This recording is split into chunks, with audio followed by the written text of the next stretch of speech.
Report आपने देखी नाज़रीन। अब बढ़ते हैं ज़रा मज़ीद कुछ ख़बरों की तरफ। और इज़राइल की हिरासत से रिहाई के बाद ग्लोबल समूद फ्लोटिला के 137 समाजी कारकुन जो हैं वो तुर्की के शहर इस्तंबुल पहुँच गए हैं। 36 तुर्क शहरियों समेत अमेरिका, बरतानिया, Italy, उर्दन, Kuwait, Libya, अलजायर, Mauritania, Malaysia, Bahrain, मराकश, Switzerland और ट्यूनिस के कारकुन जो हैं वो इस्तंबुल पहुँचे हैं। और इस्तंबुल पहुँचने वाले तुर्क कारकुन हैं एक एकिन कंतोग्लू। उन्होंने इज़राइली हिरासत में बदसलूकी की जो तफ़सीलात बताई हैं और जो इंकशाफ़ात किए हैं वो ऐसे हैं कि इंसान सुनता है तो उसके रोंगटे खड़े हो जाते हैं। उन्होंने ये कहा कि हिरासत में लेने के बाद इज़राइली एहलकार ने कहा कि तुम इज़राइल में हो और अब किसी भी जगह गज़ा का नामो निशान नहीं है। एकेन कंतोग्लो ने यह भी कहा कि हमें जानवरों के पिंजरे नुमा कमरों में बंद किया गया था और उन दीवारों पर खून से अरबी में बच्चों के नाम लिखे हुए थे। हमें 40 घंटों तक भूखा प्यासा रखा गया। और उन्होंने ये भी बताया कि तुर्क कारकुनों को बरहना करके उनकी तलाशी ली गई थी, जबकि ग्रेटा थुनबर्ग जो हैं उनके साथ भी बहुत बुरा सलूक किया गया, उन पर तशद्दुद किया गया, उन्हें इसराइली परचम को ज़बरदस्ती चूमने पर मजबूर किया गया। तो ये है इज़राइल का असली चेहरा। समूद फ्लोटिला के तकरीबन 450 समाजी कारकुन जो हैं वो अब भी इसराइली हिरासत में हैं। उनमें साबिक पाकिस्तानी सेनेटर मुश्ताक अहमद भी हैं और दीगर पाकिस्तानी शहरी भी शामिल हैं। और दूसरी तरफ इसराइली जारहियत के बावजूद इमदादी सामान लेकर एक और फ्लोटेला गज़ा की तरफ रवाना हुआ है। कश्तियों पर बैनुल-अक़वामी समाजी कारकुन मौजूद हैं। अब देखते हैं कि ये जब पहुँचते हैं फ़लस्तीन की तरफ तो इनके साथ क्या होता है। आगे बढ़ते हैं, वियतनाम की तरफ लेकर चलते हैं आपको। वियतनाम में बुआलई तूफ़ान और उसके नतीजे में आने वाले सैलाब और लैंडस्लाइडिंग से बड़े पैमाने पर तबाही हुई है और मरने वालों की तादाद 51 तक जा पहुँची है और 14 अफराद ऐसे हैं जो कि अभी तक लापता हैं। वियतनाम का जो disaster and dike management authority है, उसकी रिपोर्ट के मुताबिक तूफ़ान बुआलई जो है उससे 2,38,000 से ज़ायद घरों को नुकसान पहुंचा है और 79,000 हेक्टेयर से ज़्यादा चावल और जो दीगर फसलें हैं वो ज़ेर आब आ गई हैं, जबकि 17,000 हेक्टेयर से ज़ायद आबी हयात और तकरीबन 50,000 से ज़ायद हेक्टेयर जंगलात जो हैं उनको नुकसान पहुंचा है। और इंफ्रास्ट्रक्चर जो है उसको भी काफ़ी शदीद डैमेज हुआ है इस तूफ़ान की वजह से। तकरीबन 9,000 के करीब बिजली के खंभे ऐसे हैं जो कि गिर चुके हैं। तकरीबन 4.5 लाख से ज़ायद घराने ऐसे हैं जो कि इस वक्त बिजली से महरूम हैं और तकरीबन 1500 स्कूल ऐसे हैं जिनको नुकसान पहुंचा है। तो ये एक बहुत बड़ा तूफ़ान है जो कि यहाँ पर आया है। और जो माशी नुकसानात का एक इब्तदाई तखमीना लगाया गया है वो तकरीबन 60.8 मिलियन डॉलर है। तकरीबन यूँ कह लीजिए कि 61 मिलियन डॉलर है। और इस वक्त जो सूरत हाल है वो ये है कि सड़कों से मलबा हटाने और बुनियादी सहूलियात की बहाली और मुतासरा कम्युनिटी की मदद के लिए मशीनरी और वसाइल इकट्ठे किए जा रहे हैं। और वज़ीर आज़म जो हैं वहाँ के फ़ैम मेनचिन, उन्होंने मरकज़ी बजट रिज़र्व से तकरीबन 96.5 मिलियन अमरीकी डॉलर की इमदादी रकम की मंजूरी दी है जो कि 15 मुतासरा इलाकों को हंगामी इमदाद के तौर पर फराहम की जाएगी। तो ये सूरत हाल है जी वियतनाम की।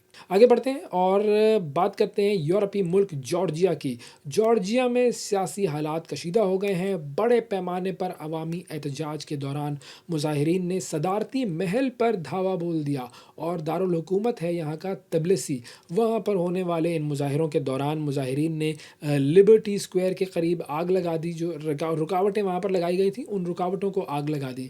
और मुजाहिरों का आगाज़ हुकूमत के इस फैसले के ख़िलाफ़ हुआ था कि जिसमें आइंदा इंतखाबात के बाइकॉट की जो अपोजिशन की कॉल थी उसको नज़रअंदाज किया था।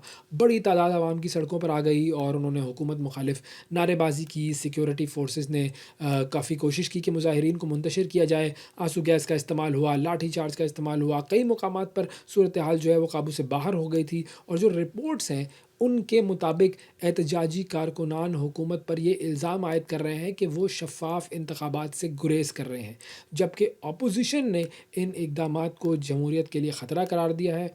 अच्छा, जो वहाँ का सदारती महल है उसके अतराफ़ पुलिस की भारी नफरी तैनात कर दी गई है और मज़ीद झड़पों का भी ख़दशा ज़ाहिर किया जा रहा है।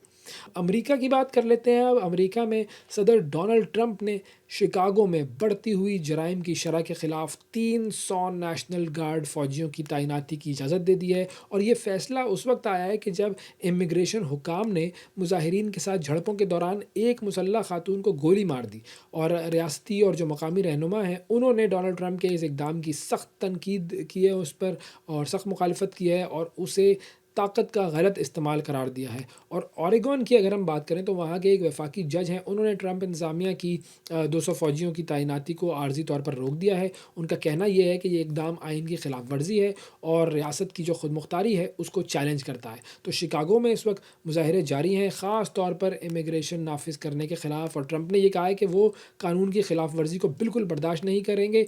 और अगर हम हालिया हफ्तों में देखें तो शिकागो में जराइम की शरह में कमी आई है, लेकिन ये अब भी बहुत सारे जो अमेरिकी शहर हैं उनके अगर कंपैरिजन में देखा जाए तो वहाँ पर जराइम की शरह ज़्यादा है। और ट्रंप ने शिकागो समेत डेमोक्रेटिक क़यादत वाले जो शहर हैं उनके बारे में काफ़ी सख्त बयानात दिए हैं हाल ही में, और हालांकि वहाँ पर हालात में बेहतरी आ रही है, लेकिन ट्रंप जो है वो उन इलाकों पर जो है वो अपनी इजारादारी कायम करना चाह रहे हैं। तो इस वजह से वो इस तरह के बयानात दे रहे हैं और इस तरह के जो मामलात हैं वो कर रहे हैं। आगे बढ़ते हैं जी, और आपको एक बड़े अहम मामले की तरफ लेकर जाते हैं।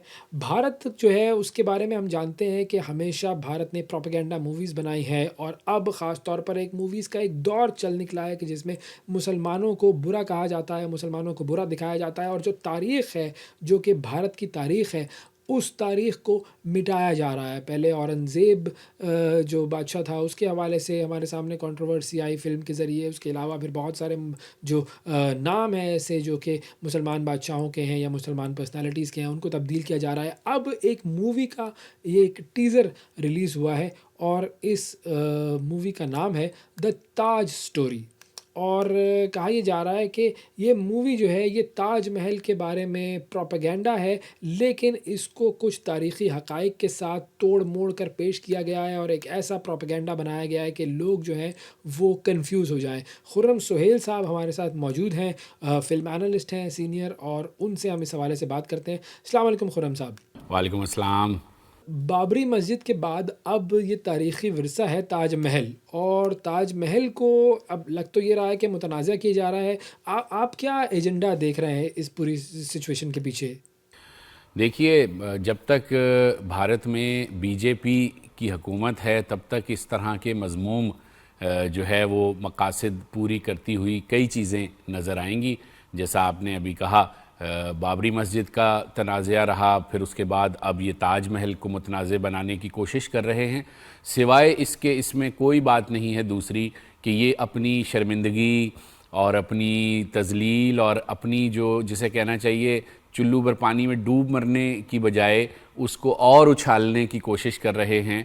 जब से ख़ास तौर पे पाकिस्तान और इंडिया के माबैन झड़प हुई और इनको मुंह की खानी पड़ी, तो अवाम का दबाव है, तो उस दबाव को का रुख दूसरी तरफ मोड़ने का एक मज़मूम तरीका है, और कुछ नहीं है इसके सिवाय। अच्छा, जो पोस्टर है उसमें हम ये देख रहे हैं कि ताजमहल के गुंबद से जो हिंदू देवता हैं शिव, उनका मुजस्मा निकल रहा है। इससे क्या तासुर देने की कोशिश की गई है, और उसको फिर बाद में क्यों हटाया गया है? देखें वैसे आप भी जानते हैं और मैं भी जानता हूं कि ये कोई बच्चों का खेल नहीं है। हर ख़ित्ते की एक तारीख़ होती है, उस तारीख़ के ज़रिए उस ख़ित्ते की पहचान बनती है दुनिया भर में, और इस तरह की हरकत करना ये एक बचकाना सोच के अलावा कुछ नहीं है। यानी वो जो मूर्ति दिखाई गई है, शिव इनके जो गॉड हैं हिंदू मैथोलॉजी में, उनको ताजमहल से निकलते हुए दिखाया गया है।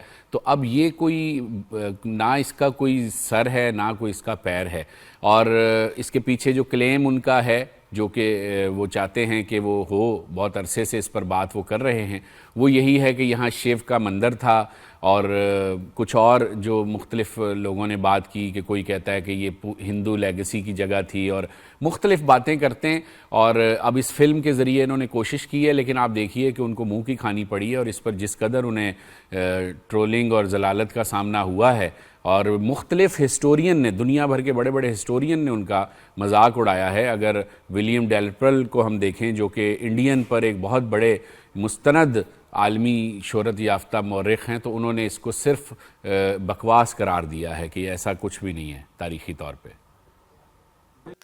तो ये जब पोस्टर रिलीज़ हुआ था तो उस पर काफ़ी तनकीद हुई थी और उसके बाद फिर फ़िल्मी टीम ने वजाहत की थी कि ये फ़िल्म जो है ये तारीख़ी हक़ाइक़ पर मबनी है। अब तारीख़ दुरुस्त है या नहीं है या झूठ बोला जा रहा है तारीख़ के नाम पर, ये कौन तय करेगा? जी, इसकी मैं तारीख़ आपको बता देता हूँ। ये जो तनाज़ा है इसकी तारीख़ तो है।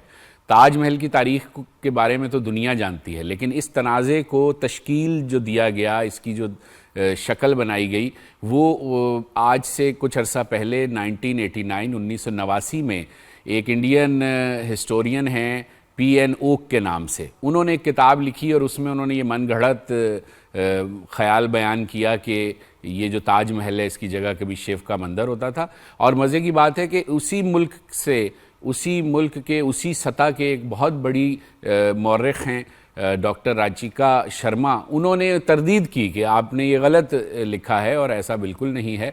और बाद में इंडियन आर्कियोलॉजी सर्वे जो उनका डिपार्टमेंट है, उन्होंने भी इस पर अपनी पूरी इन्वेस्टिगेशन की और फिर इसको मुस्तनद एक सर्टिफिकेट जारी किया कि ये ताजमहल मुसलमानों से ही इसका ताल्लुक़ है और मुग़ल दौर से ही इसका ताल्लुक़ है और इसके अलावा और कुछ नहीं है। यानी सरकारी सतह पे भी, निजी सतह पे भी और आलमी सतह पे जहाँ जहाँ हिस्ट्री के बड़े लोग बैठे हैं, सब ने इसको मुस्तरद किया। तो इससे ज़्यादा शर्म की बात बीजेपी के लिए क्या है?